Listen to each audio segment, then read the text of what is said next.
Hello and welcome to our first in a series of short on-demand webinars to help small and medium-sized businesses consider the fundamentals of good HR practice. We aim to bring to light not just the legal ramifications, but why good practice should be adopted to maximise the potential of your people. In today's session, we're going to be talking about recruiting in 2023 and beyond. Okay, so let's set the scene.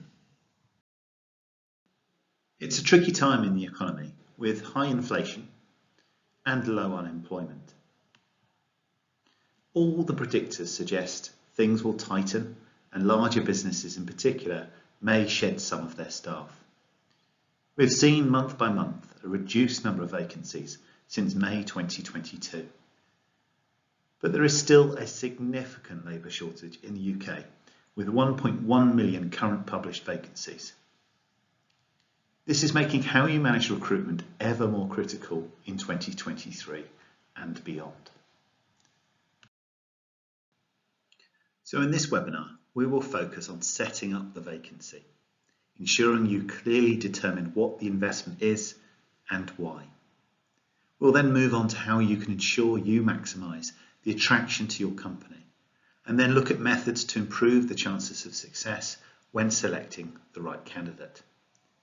Finally, we will close with a short overview of some of the legal obligations to consider. When designing an organisation, we should be looking at what the business looks like once a position or positions are hired. We should be looking at what additional income you anticipate achieving, or if this hire is to retain customers, reduce costs, etc. Simply put, if you're adding a head into the business, who will do less work, more narrowed, focused role, who will do more activities, and then what is the sizable advantage to the business of achieving this? To be able to ensure that your investment in a new position was successful, you need to fully understand the purpose of the role and in that way assess whether it's successful or not. So let's look at the three dimensions of a good role profile. Point 1. The role should always have a purpose. Some are simple. If you're hiring a sales role, for example, you aren't expecting costs to go down. But what increases are you expecting? Is that client numbers, overall revenue, the speed of sale, the profitability? Simply put, if you can't justify why this role is needed, then you shouldn't be hiring for it.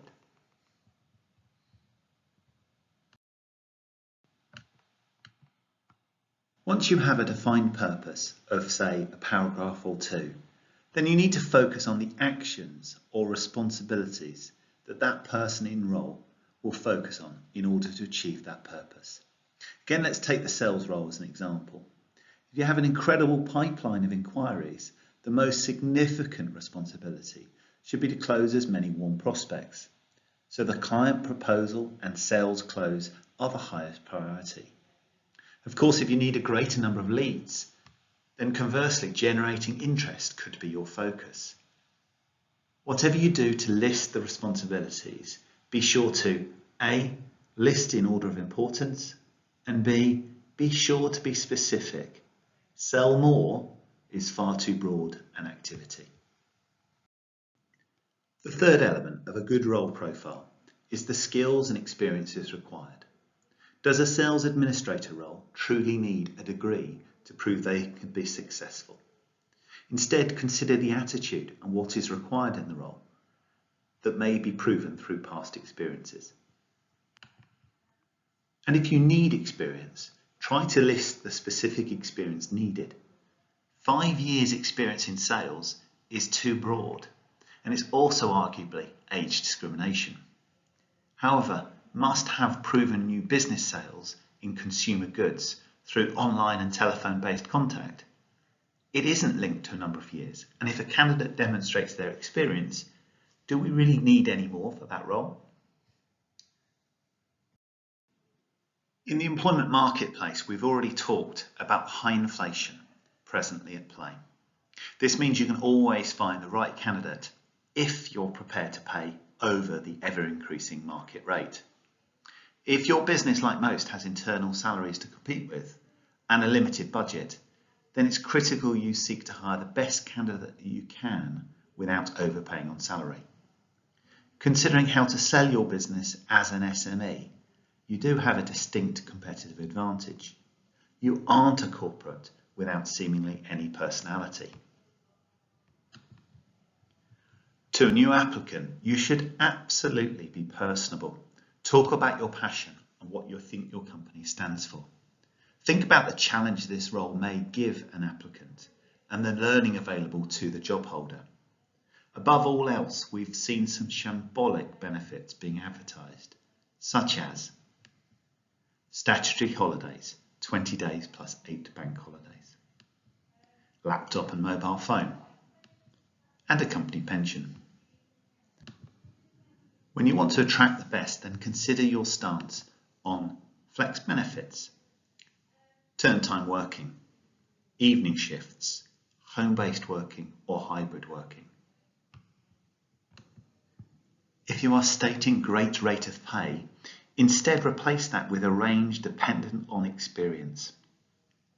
And finally, throughout the recruitment stages, absolutely consider the process and the experience each candidate has. You'll stand out from the crowd if you can state in an advert when you will be holding interviews. Be clear and consistent with what the role entails. So once you have attracted a number of candidates, how will you go about selecting the right one?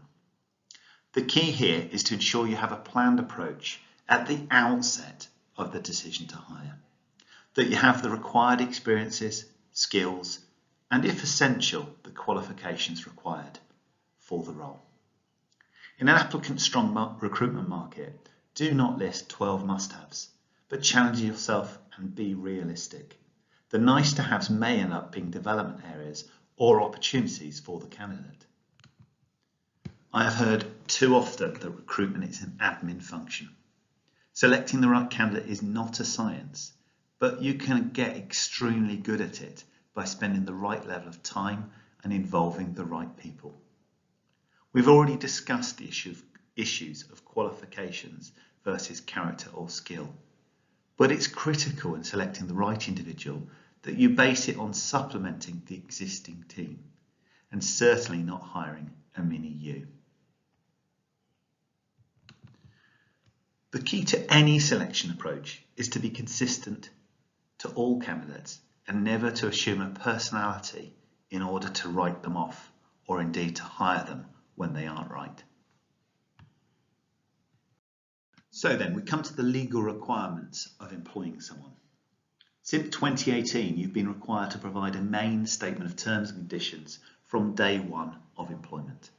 In this statement, you should specify all the usual terms of employment, such as working hours, location, salary, and other remuneration. You should also be clear about any training required for the role, and where passing exams or tests are required, this should be specified. The cost of training and whether that is employer or employee cost should also be stated. An important one to consider legally that is often misunderstood is the right to work in the UK. It is the employer's responsibility, and if you knowingly employed someone without the right to work in the UK, you could be imprisoned and face fines up to £20,000 per worker. And finally, there is the issue of policies. Now, I'm a little bit more pragmatic for smaller businesses in this regard. The minimum you should have, in my opinion, is a health and safety, data protection policies, and both disciplinary and grievance processes or policies. Ideally, you would also be clear in regards to expenses. It's important to note you could have a whole lot more policies, but the ones I mention here are the bare minimum. If you want to get your recruitment and growth in your business right in 2023 and beyond, consider the time it will take to master the approach. If you want help to improve your process or develop job descriptions, adverts, and avoid costly agency fees, but most importantly, hire the right people, then please get in touch. As a thank you for listening to this episode of our HR Essentials series, through our partnership with Hireful, we can provide free use of our applicant tracking system and access to all the main job advertising boards for a fixed price of £450.